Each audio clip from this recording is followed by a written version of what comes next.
നമസ്കാരം. നിങ്ങൾക്ക് എല്ലാവർക്കും അറിയാം, നമ്മുടെ ഇന്ത്യ എന്ന് പറയപ്പെടുന്നത് ലോകത്തിൽ വെച്ച് ഏറ്റവും വലിയ ജനാധിപത്യ രാജ്യമാണ്.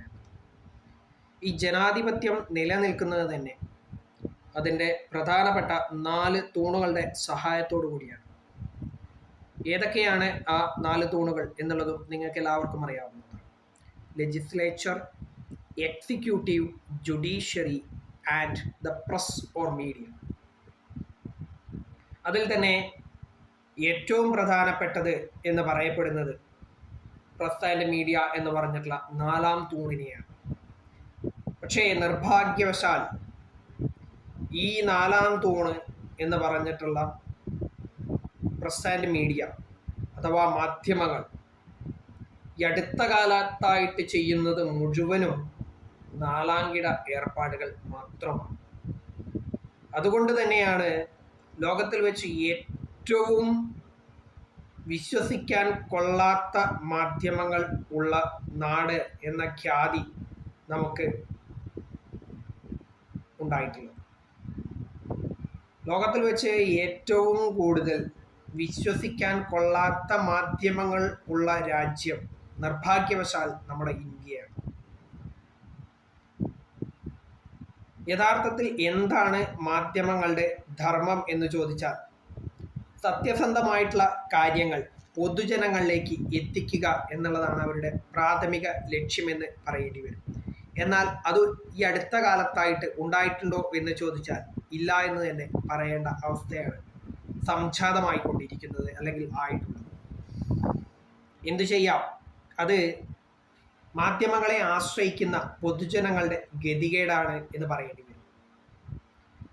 സത്യത്തിൽ സത്യസന്ധമായിട്ടുള്ള വിവരങ്ങൾ പൊതുജനങ്ങളിലേക്ക് എത്തിക്കുക, അതുപോലെ തന്നെ സർക്കാരിനെ വിമർശനാത്മകമായ രീതിയിൽ വിലയിരുത്തി ജനാധിപത്യത്തെ സംരക്ഷിക്കുക എന്നുള്ളതാണ് മാധ്യമങ്ങൾ ചെയ്യേണ്ടത്. എന്നാൽ ഈ അടുത്ത കാലത്തായിട്ട് ഇവർ എന്താണ് ചെയ്യുന്നത് എന്ന് ചോദിച്ചാൽ,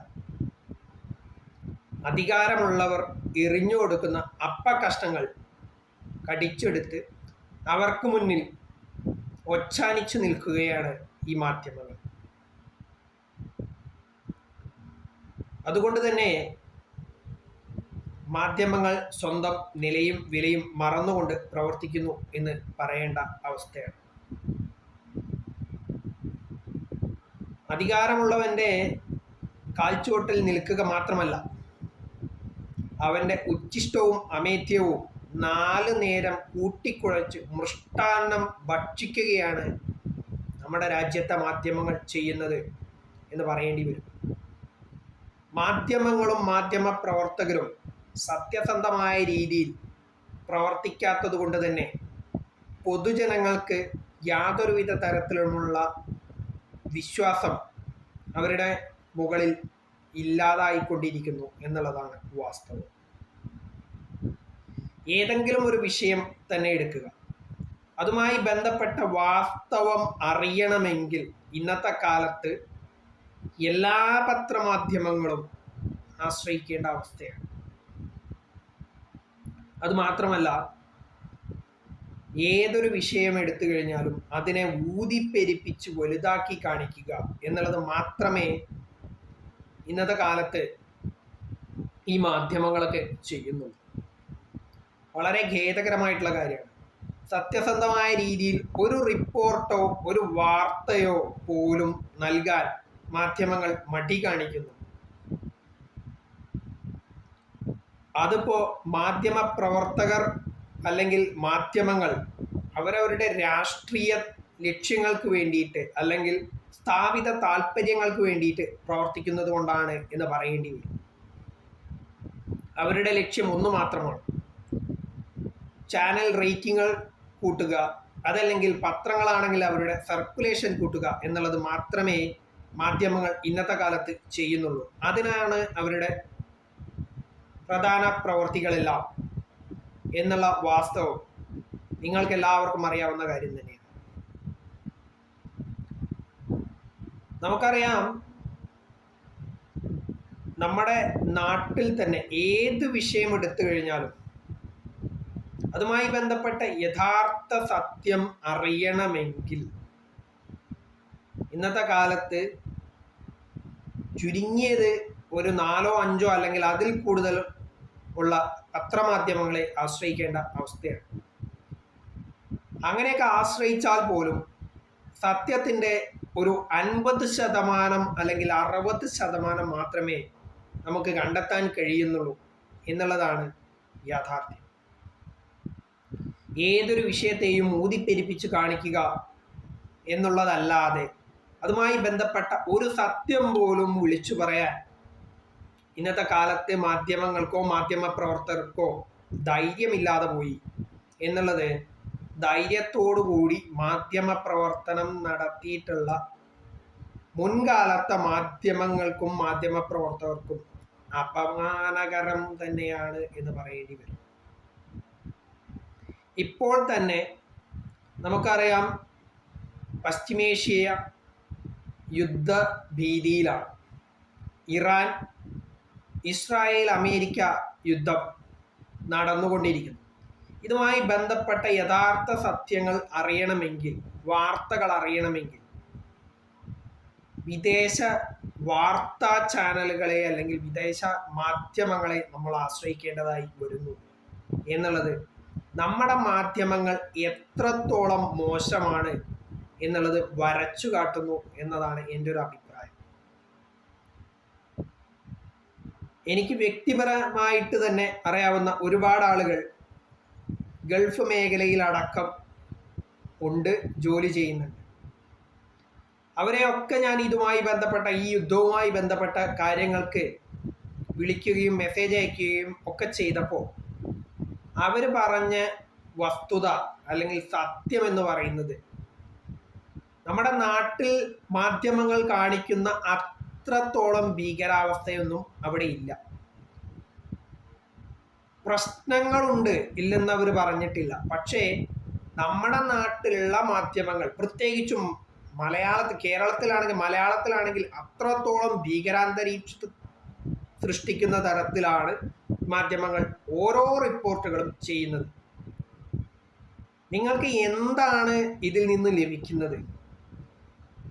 ഒരു പ്രശ്നം ഇല്ലാതാക്കാൻ ശ്രമിക്കേണ്ടെന്ന നിങ്ങൾ അതിനു പകരം ഇതിനെ മുഴുവൻ ഊതി വീർപ്പിച്ച് മറ്റുള്ള ആളുകൾക്ക്, നിങ്ങളുടെ വാർത്താ ചാനലുകളെ അല്ലെങ്കിൽ മാധ്യമങ്ങളെ വിവരത്തിന് വേണ്ടിയിട്ട് ആശ്രയിക്കുന്നവരെ ഭീതിപ്പെടുത്തുന്ന തരത്തിലുള്ള റിപ്പോർട്ടിങ്ങൾ ആണ് നിങ്ങൾ ചെയ്തു വരുന്നത്.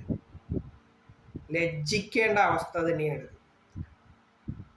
ഒരിക്കലും സത്യസന്ധമായിട്ടുള്ള ഒരു മാധ്യമ പ്രവർത്തനം ഇനി നമ്മുടെ രാജ്യത്ത് ഉണ്ടാകാൻ പോകുന്നില്ല എന്നുള്ളതാണ് നിങ്ങൾ ഓരോരുത്തരും ദിനം പ്രതി തെളിയിക്കുന്നത്.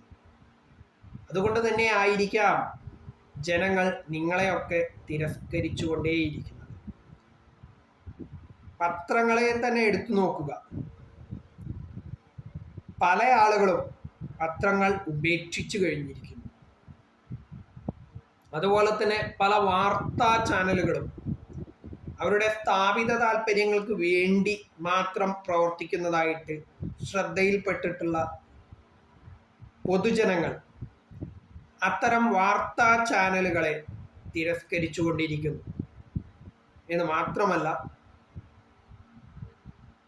നിങ്ങളുടെ പ്രവൃത്തിയെ നിരന്തരം വിമർശിക്കുന്നുമുണ്ട്. സത്യത്തിൽ നിങ്ങളാണ് നുണ പറയുന്നവരെയും അതുപോലെ തന്നെ തെറ്റു ചെയ്യുന്നവരെയും വിമർശിക്കേണ്ടത്. അത് നിങ്ങൾ ചെയ്യാത്തത് കൊണ്ടാണ് സാധാരണക്കാരായിട്ടുള്ള എല്ലാവരും നിങ്ങളെ വിമർശിക്കാൻ മുന്നോട്ട് വരുന്നത് എന്നുള്ളത് ഇനിയെങ്കിലും നിങ്ങളൊന്ന് മനസ്സിലാക്കുക. അത് മനസ്സിലാക്കാത്തിടത്തോളം കാലം നിങ്ങൾക്കിനി പൊതുജനങ്ങൾക്കിടയിൽ ഒരു വിലയും ഉണ്ടാകാൻ പോകുന്നില്ല. വാസ്തവത്തിൽ ഇപ്പോൾ യുദ്ധം അവസാനിക്കുമോ ഇല്ലയോ എന്നുള്ളത് പോലും മറ്റു വിദേശ രാജ്യത്തുള്ള വാർത്താ ചാനലുകളെ ആശ്രയിച്ചുകൊണ്ട് മാത്രമേ ഞങ്ങൾക്ക് ഓരോരുത്തർക്കും കണ്ടെത്താൻ കഴിയുന്നുള്ളൂ, അല്ലെങ്കിൽ അറിയാൻ കഴിയുന്നുള്ളൂ. അതല്ലെങ്കിൽ പല വിദേശ ആളുകളെയും ബന്ധപ്പെട്ടുകൊണ്ട് മാത്രമേ, വിളിച്ചു ചോദിച്ചോ മെസ്സേജ് അയച്ചോ മാത്രമേ ഞങ്ങൾക്ക് യഥാർത്ഥ വിവരം അറിയാൻ സാധിക്കുന്നുള്ളൂ എന്നുള്ളത് നിങ്ങളുടെ പരാജയം തന്നെയാണ്. നിങ്ങൾ ഇനിയെങ്കിലും മാറണം എന്ന് പറയാൻ ആഗ്രഹിക്കുന്നു. പക്ഷേ എനിക്ക് ഉറപ്പുണ്ട് നിങ്ങൾ ഇനി ഒരിക്കലും മാറാൻ പോകുന്നില്ല. അധികാരമുള്ളവരുടെ ചൊൽപ്പടിക്ക് നിന്ന് നിങ്ങൾ ശീലിച്ചുപോയി. നിങ്ങൾക്കിനി അതിൽ നിന്നൊരു മോചനമില്ല. നിങ്ങൾ സത്യസന്ധമായ രീതിയിലുള്ള വാർത്തകൾ ഇനി ഒരിക്കലും കൊടുക്കാൻ പോകുന്നില്ല. അതുകൊണ്ട് തന്നെ നിങ്ങളെയൊന്നും ഇനി ഒരിക്കലും പൊതുജനങ്ങൾ വിശ്വസിക്കാനും പോകുന്നില്ല എന്നുള്ളതാണ് വാസ്തവം. അത് യഥാർത്ഥത്തിൽ പറഞ്ഞിട്ടുണ്ടെന്നുണ്ടെങ്കിൽ, സത്യസന്ധമായ രീതിയിൽ വാർത്തകൾ അന്വേഷിച്ച് കണ്ടെത്തി പൊതുജനങ്ങളിലേക്ക് എത്തിച്ചിരുന്ന നിങ്ങളുടെയൊക്കെ മുൻകാല ആളുകൾക്ക് പേരുദോഷം കേൾപ്പിക്കുന്ന തരത്തിലാണ് നിങ്ങൾ ഓരോരുത്തരും ഇപ്പോൾ പ്രവർത്തിക്കുന്നത് എന്ന് വളരെ ഖേദകരമായി തന്നെ പറയാതിരിക്കാൻ കഴിയുന്നില്ല. എന്തു തന്നെയായാലും നിങ്ങളുടെ ഇത്തരം പ്രവർത്തികൾ തുടരുക തന്നെ ചെയ്യും എന്നുള്ള ഉറപ്പോടുകൂടി തൽക്കാലം അവസാനിപ്പിക്കുന്നു. നിങ്ങൾ ഇനിയും തെറ്റായ വാർത്തകൾ കൊടുക്കുക. ദിനം പ്രതി പൊതുജനങ്ങൾ നിങ്ങളെ വെറുക്കുന്ന തരത്തിൽ അല്ലെങ്കിൽ നിങ്ങളെ തിരസ്കരിക്കുന്ന തരത്തിൽ ഉള്ള നിങ്ങളുടെ പ്രവർത്തനങ്ങൾ തുടർന്നു കൊണ്ടുപോവുക എന്ന് മാത്രമേ ഈ അവസരത്തിൽ പറയാൻ ആഗ്രഹിക്കുന്നുള്ളൂ അല്ലെങ്കിൽ കഴിയുന്നുള്ളൂ. ഒരിക്കലും ഇനി സത്യസന്ധമായിട്ടുള്ള ഒരു വാർത്തകളും മറ്റു വിവരങ്ങളും പൊതുജനങ്ങളിലേക്ക് എത്തിക്കാതിരിക്കാൻ ഉള്ള നിങ്ങളുടെ ശ്രമങ്ങളെല്ലാം തുടരുക എന്ന് മാത്രം പറഞ്ഞുകൊണ്ട് അവസാനിപ്പിക്കുന്നു.